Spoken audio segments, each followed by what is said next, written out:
You're teed up for Golf News RI TV on CW Providence with your host Joe Calabro and his guests. We're talking everything golf around the region and on the tours. Now, here's your host, Joe Calabro. Hey everybody, welcome to GolfNewsRI TV episode 15. I'm GolfNewsRI CEO and co-founder Joe Calabro, and thank you so much for joining us.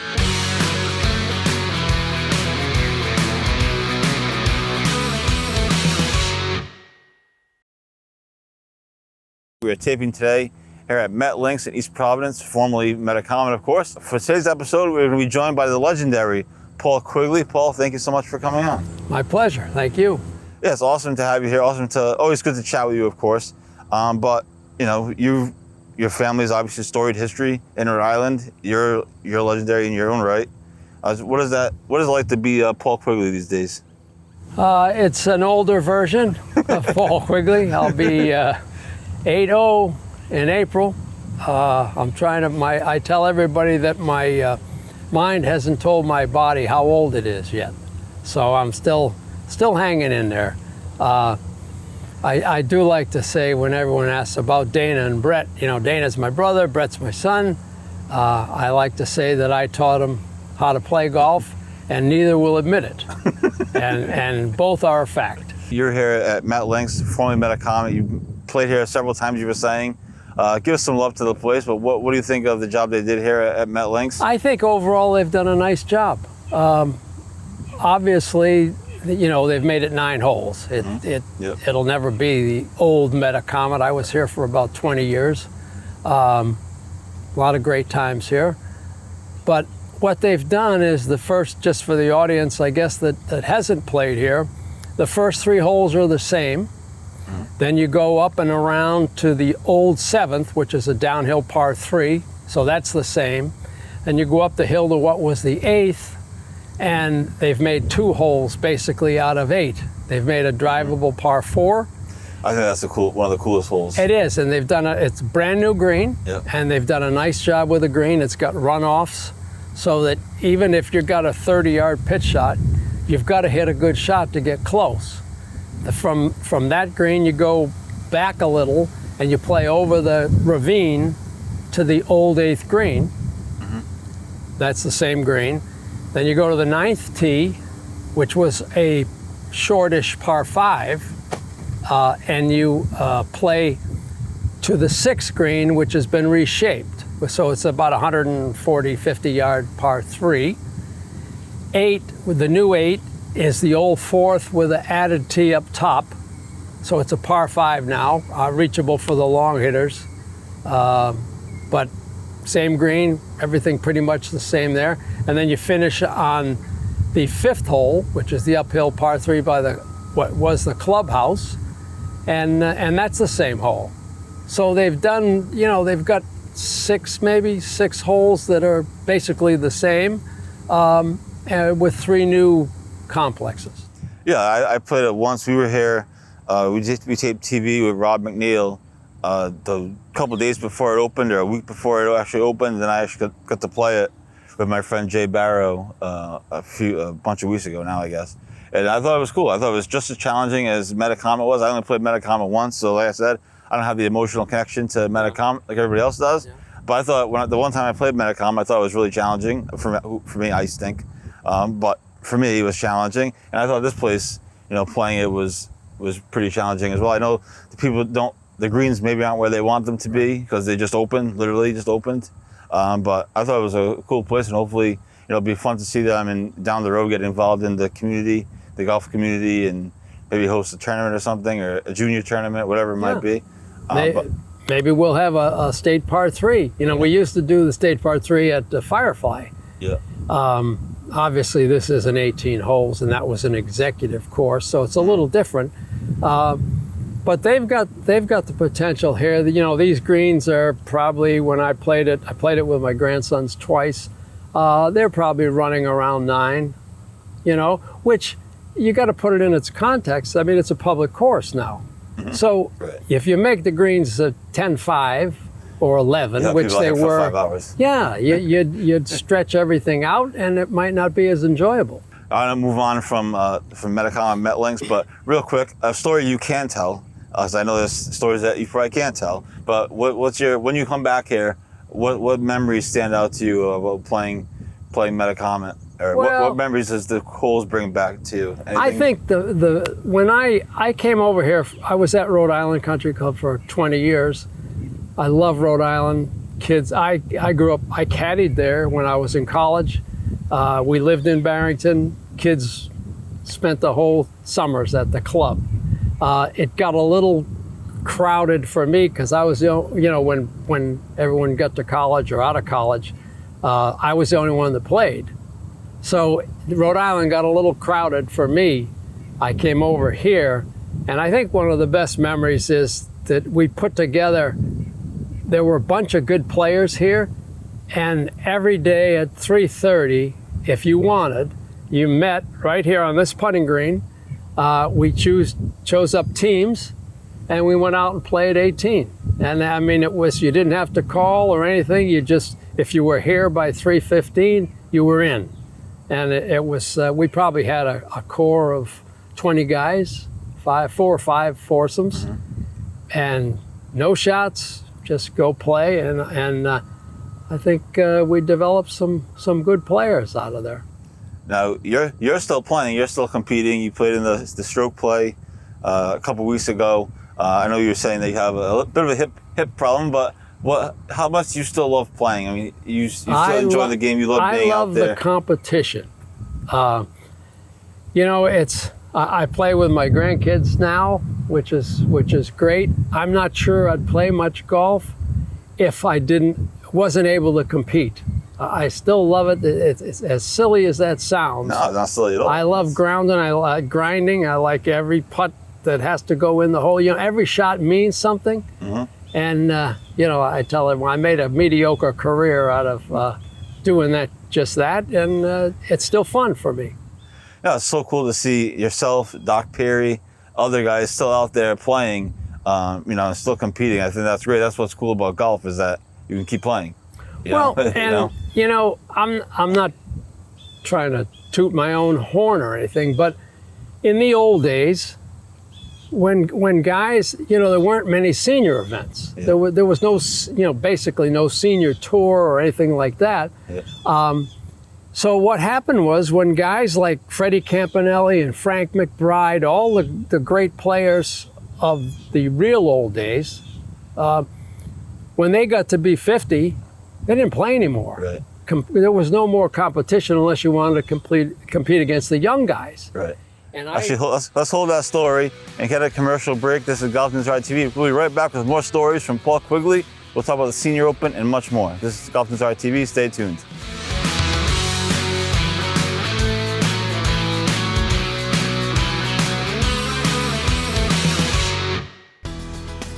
Now back to GolfNewsRI TV with your host, Joe Calabro, and today's guest. Special thanks to our sponsors, Providence Performing Arts Center and Forever Green Turf Management. And welcome back to GolfNewsRI TV. I'm Joe Calabro. We are here at MetLinks. It's a cool place to come, so check out MetLinks here in East Providence, formerly Meta-Comet, obviously. We're here with Paul Quigley. You were telling us a story earlier before I interrupted you, we went to commercial break, about the old days in the senior tour back kind of before it was really a thing. Well, and that's it. Amateur golf, the age was 55, not 50. And that's pretty much still the same. But so what happened was, when the really great players, Joe Sprague, Frank McBride, Angie Santilli, Freddie Camp, all those guys, when they got to be around 50, they stopped playing tournaments because there was nothing to play in. So we kind of stretched that out a little, added a senior division in some of the tournaments, a different set of tee markers. And as a result, you get a lot of guys, that are 55 or over that still play. Now, earlier this year, we had the Senior Open at Newport. You were in the hat, Team Quigley. Where can I get one of those? But I got a guy. It even has I didn't even notice the BQ thing instead of the Newport. Oh, very cool. Yep. Yeah, I'll send one in the mail.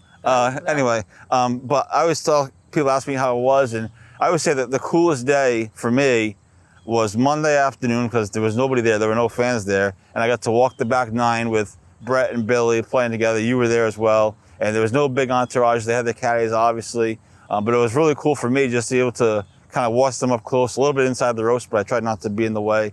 And that was just a really cool experience for me. I learned a lot just about the course because I didn't know much, about it. But I learned a lot about the course, so that their games, what they were working on.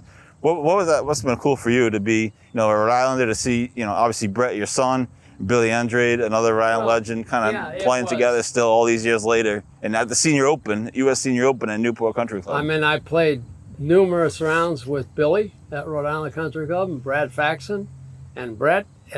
Crazy thing, I caddied for Brad Faxon Sr. at Rhode Island. He's since passed away at Rhode Island Country Club. He was only about 6 years older than I am. But I caddied for Brad. Brad caddied for me. All right? And Brett caddied for Brad as everyone, advanced in ages. Yeah. So, I've kind of grown up with those guys, and I've watched a lot of golf over the years, obviously with Dana and Brett. But to see it, locally in a Senior Open was fantastic. I was lucky enough to qualify for the U.S. Am when it was at Newport. I think that was '95. Right, Tiger won it. Yeah, Tiger won it. And so, all the local connections in a small little state like Rhode Island, it makes you proud. It really does. And Brad Faxon was also there doing commentary for NBC, so that was kind of a cool element to it as well. When I was walking with you guys, I saw you, Brett was working on his putting, different things. And not that, you were necessarily giving him lessons, but like what kind of things do you still tell him all these years later? Do you still kind of give him little things to, because it seems like he was kind of working on something and you were kind of supervising almost in a way. It was really interesting. We've had a very unique relationship, father and son, Brett and I've caddied some for him, So, but it's whether you believe this or not, when he was about 13, I told him, I said, Brett, you're going to make a lot of mistakes in golf. We all do. And I'm going to see you making these mistakes, but I'm not going to say anything unless you ask. And if you ask, I'll drop whatever I'm doing to try to help. Uh-oh. And basically, his only teachers were Dana and myself. Hey, this doesn't feel right. What do you think? And Dana's got a real good eye for that as well. So, again, even that Monday afternoon, if he asked me, do you see something, I would tell him. Other than that, it's just keeping it light. Yeah, but anyway, that was a really cool afternoon. Like I said, people say, what was your favorite part of covering the Senior Open? I say it was Monday afternoon because there was nobody else there. That's the best. There was no one there. There was no fans. It was just me and you guys, basically, more or less. So that was really cool. One thing that was so interesting is now golf in Rhode Island, we have so many kids, turning pro on the Corn Ferry Tour, on some of the mini tours. You kind of lived through it with Dana. Way back when, because he was one of the first, if not the first, Rhode Islander to really turn pro. That wasn't a thing. Right. So obviously it's completely different times. I understand that, but what was that like? And now what do you see or what do you think of when you see kids turning pro now? If you, I've heard Brad Faxon say this a number of times. He said Dana was the first from Rhode Island, turn pro, get out on the tour. And the fact that he did that made guys like Faxon say, hey, you know what? If Dana, I play with Dana all the time. If Dana can do it, why can't I do it? So it goes, and then Billy sees Brad and Brett sees those guys. And, there were a lot of guys back in Brett's era, Pat Sheehan, Rodney Butcher, Eddie Kirby. I'll probably leave some guys out, but there were a lot of guys that turned pro. Why not? My feeling on it was always this, and people would ask me, do you think this guy's got what it takes? P.H. Horgan. It's a great example. A great example of sticking to it and grinding. I kid him, and we kid him and say he wasn't even the number one guy at Rogers' golf team, all right? But he made it to the tour. He played on tour. He played on the Korn Ferry Tour, which was the Nike Tour, I think, back then. Yep.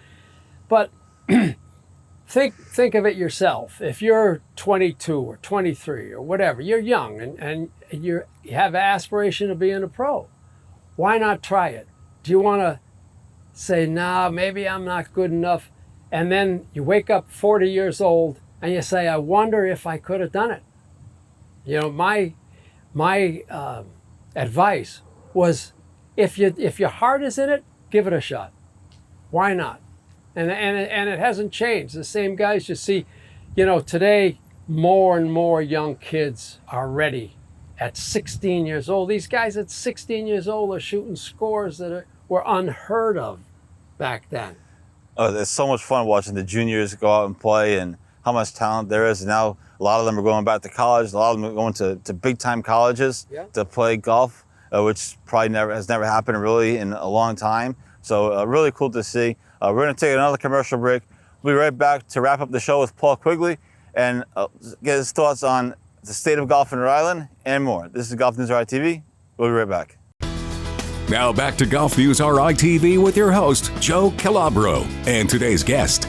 Special thanks to our sponsors, Imagine Gift Store and Schoolhouse Apartments.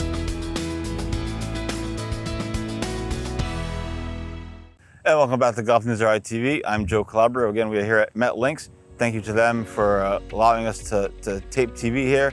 Really cool day. Hopefully the weather holds out. But anyway, we're here at Paul Quigley. We talked about Senior Open at Newport. We talked about, you know, Brett and Billy and how cool that was. Right now in Rhode Island, we have, you know, obviously as competitive as it's been in some time as far as the amateur level and the juniors coming up. From a macro perspective, you know, when you think of the state of golf in Rhode Island, what do you think? Well, I mean, when you look at the kids, they're all better prepared. I played a practice round over at Pawtucket with Joey Isofano, the son. Yep. And I know his dad, obviously, but geez, you know, he got up on the 11th hole, short par 4, he hit driver, flew it right on the green. I mean, that was unheard of, but that's just an example of the preparation. You know, they've all got mental coaches, nutritionists, physical, you know, and very few kids play more than one sport now. They're all specialized. Right. Which, so, you know, from that point of view, I mean, the talent level, it gets deeper and deeper every year. As far as the state of golf, well, in Rhode Island, I'm a little worried in that it seems like it's getting harder and harder to get good golf courses for the competitions. Mm-hmm. And I don't know the answer. They haven't asked my opinion. So maybe they should. Yeah, well, I don't know, but the fact, you know, that I see that as a problem. Before COVID, golf was in a tough place. Mm-hmm. You know, this place was hurting. Pawtucket was hurting. Valley was still hurting. You know, and the RIGA had those courses they could always fall back on that were good courses in good condition for tournaments. Well, then COVID hit and everybody decided to play golf and they could work at home. And all of a sudden, these courses don't need you anymore. They don't need the money. They get outings on Monday and Tuesdays. You know, they're generating huge amounts of cash. They can charge almost what they want, and corporations and people are paying it. So I think the pendulum's got to swing, and I'm hoping that we can adapt to it. And you know, it used to be an honor for a club to hold the Rhode Island Open. Rhode Island had it, Wannamoisett had it, Ledgemont had it. I mean, it was a true honor, and now it's almost, it seems like an afterthought. Yeah, no one seems like they want to step on host courses. I remember last year. This year the Rhode Island Open was at Valley, but I remember last year it was in Massachusetts. And while the course I forgot, maybe it was Connecticut National. Either way, well, yes, it's on the Riga, like it's a Riga course, but it's still Connecticut, and people were outraged when we broke the story that it was in Connecticut. People were like, and I was like, well, it's a Riga course, but it's in Connecticut. Well, how about this? This year it's Rhode Island's turn to host the seniors. Mm-hmm. It's at Quintessence in Connecticut. Yeah. So Connecticut's had 2 years to host the seniors. I don't get it. Yes, it's interesting times in Rhode Island golf. But listen, I just want to say thank you so much for, one, all your support, and two, for coming on today. We told some good stories. Our producers want to kill us because we keep going over the time, but we're not going to go this time. Right. But thanks so much for coming on. I've got plenty of stories. Yeah, we'll have you back for part 2. Thanks. All right, this has been GolfNewsRI TV. Coming up, we'll talk to you next week, of course. But stay tuned keep track of the website, or keep an eye on the website. We'll be following Davis Chatfield and Patrick Welch as they go through the Korn Ferry Tour Finals, trying to secure a PGA Tour card for Davis Chatfield, who's right on the bubble, and Patrick Welch is trying to keep his Korn Ferry Tour status. There's also Q School coming up, and college golf begins very soon. We have kids playing all across the country. We'll be tracking them every tournament, every round, so you want to keep your eye on GolfNewsRI.com. For GolfNewsRI TV, I'm Joe Calabro. We'll talk to you next time. You've been watching GolfRI TV on CW Providence.